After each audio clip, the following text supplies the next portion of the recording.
In this video, I'm going to show you how to make authentic Southern style banana pudding from scratch. And I'm telling you, once you try this, you'll never go back to instant again.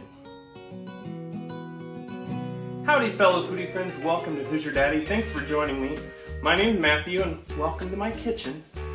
So if you like cooking videos or food reviews or the occasional travel video, make sure you hit subscribe down below so you don't miss out on any of my future content. So today we're going to be making banana pudding. So to get started, you don't need this. Do not use the instant box stuff. We don't need that. We're going to make this from scratch. It's going to be some of the best banana pudding you've ever had. So let's get started. First thing you're going to want to do is take a stick of butter, put it in a medium saucepan on medium, and get it melted.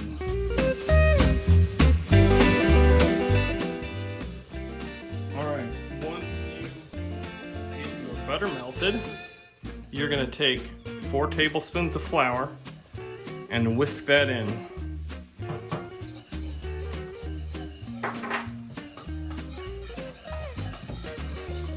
Make sure to get all the lumps out.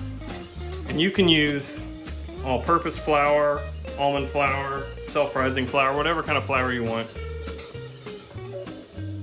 It gets just like that. Then you're gonna add 4 cups of milk. And you can use whole milk, skim milk, almond milk, coconut milk, whatever kind of milk you want to use. It doesn't matter. You can even use a little bit of cream in there if you want to make it a little creamier. So I forgot to get a shot of this, but you need to add 2 cups of sugar. Whisk that in to your milk. So you're gonna whisk that together. Don't have it on too high because you don't want to scorch it. You want to keep an eye on it as it's warming up. You're going to separate your eggs. So we're going to separate our eggs. Now I just do it by hand. Some people have fancy ways of doing it with a bottle or whatever. I just go back and forth in each half of the egg like that. Just keep going back and forth until the white comes all the way out.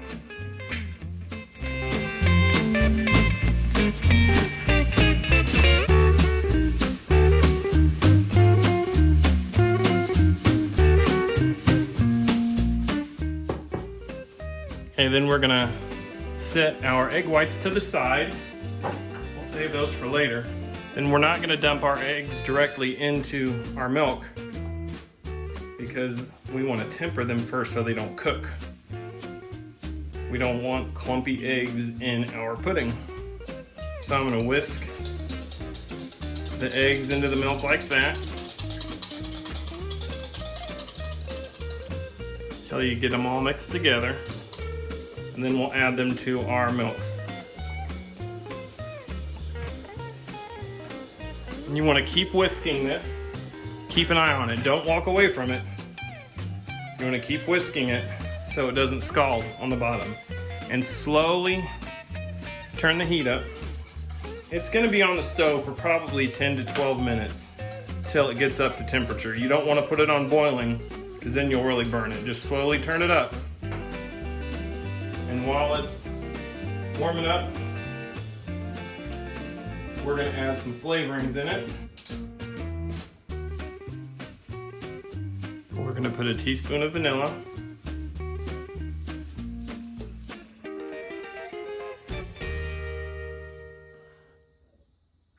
A teaspoon of lemon extract.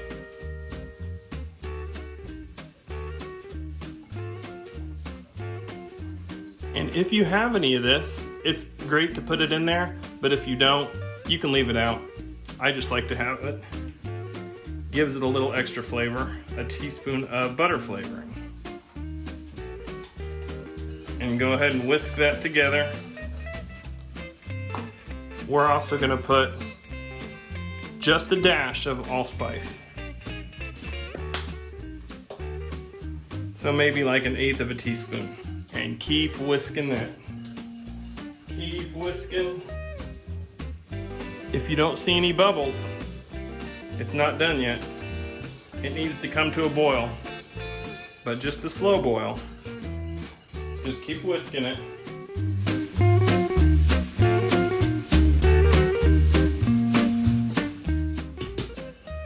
All right, see, it's starting to bubble now.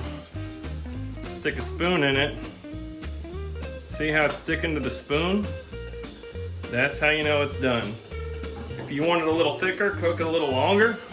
If you want it a little thinner, cook it for a shorter amount of time, but it's gonna look a little thin still because it's still hot. But about like that, when it's just starting to bubble, cook it about a minute longer. Keep whisking. That looks beautiful. And we're gonna take it off the heat. And while that is cooling, we are going to assemble our pan. I got a 13 by 9 inch casserole pan. And you're gonna put your vanilla wafers in here. You can use generic or the brand name. I don't think it matters too much. But I like to just dump them in the bottom, get a good layer there. Just a single layer till it's covering the bottom. Then you're gonna cut up your bananas.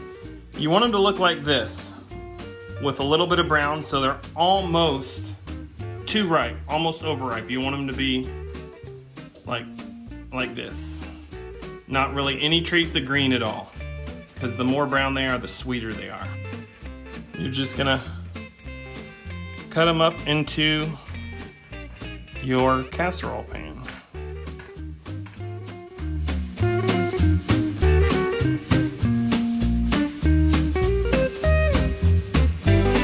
So I put about 4 bananas in there on top of the vanilla wafers. If you like more bananas, you can put more. If you like less, whatever your preference is.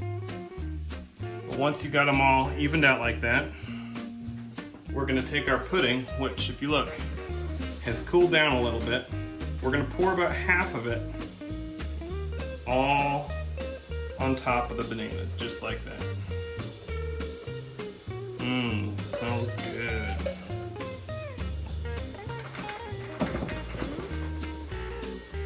Kind of even that out a little bit. Then we're gonna put another layer of vanilla wafers on top of that. There's crumbs in it, that's okay.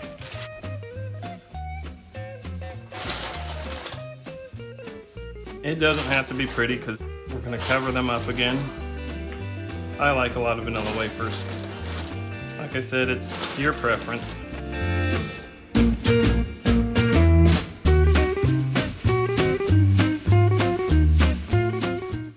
Then we're gonna put a few more bananas on top of that and just do another layer. And if you've got some brown spots like this, you can cut those off. I'm not gonna put that on there. But just slice your bananas up just like you did the first layer.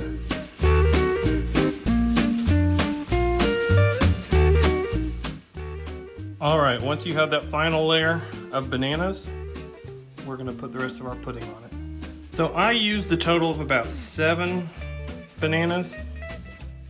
You could probably use 6 to 8 depending on the size. And that was about 1.5 boxes of vanilla wafers. Like I said, it's all your preference as to how many bananas you want to use and how many vanilla wafers you want. We're gonna put all of our pudding in here like this. Now if you can see, this is pretty heavy on the bananas and the vanilla wafers. You could change up the ratio how you like it, but I'll spread all that pudding out there like that. And then what I like to do is I'll just take some extra vanilla wafers and I'll go along the side like this.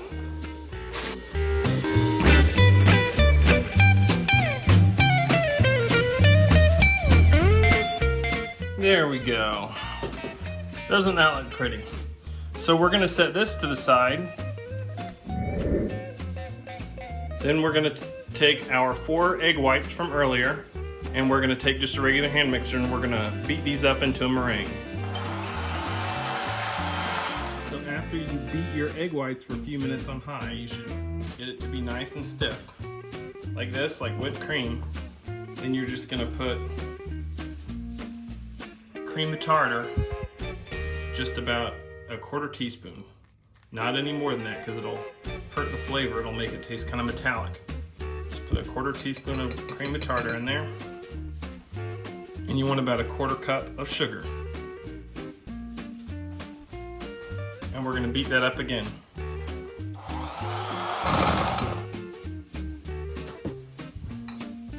So once you have your meringue nice and thick, where it won't even fall out of the bowl. You want it that thick, like that. We're gonna get our banana pudding. We're gonna spread the meringue over the top like that. Make it look pretty.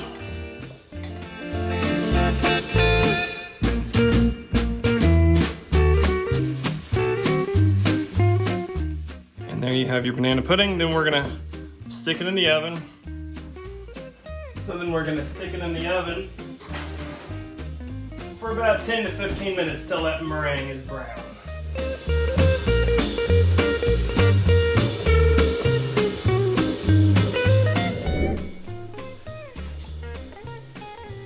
There you go, look at that. Yum. You want the meringue to be just a little browned on the top, just like that. All right, so that took about 15 minutes in the oven at 350 degrees. So let's see what it tastes like now. Are you excited? I know I am. All right, look at that. This is what it's supposed to look like, nice and thick, and you eat it with a fork. If you want the authentic Southern style like this, make sure you have it hot right out of the oven and nice and thick like this.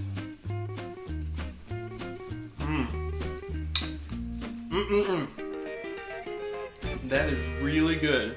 So you got the softness of the bananas that are extra sweet, contrasting with the crispiness of the vanilla wafers. The ones around the edge still have a little crisp to them.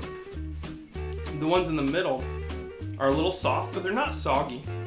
The pudding has permeated them just enough that they've soaked up all the flavor, and all the flavor has melded together. Ooh, this is good. So, don't do the boxed instant stuff. Try this. You might like it, you never know. But this gets a big thumbs up. Officially endorsed by Hoosier Daddy. See what the wife thinks of it. It's hot. Warm. A big thumbs up from Hoosier Mama. So if you like this kind of content, make sure to hit that like button down below. Also, don't forget to subscribe so you don't miss out on any of my future videos. I do food reviews and recipes like this. We do some travel videos, so we have a lot of fun on this channel. Thanks! See you later!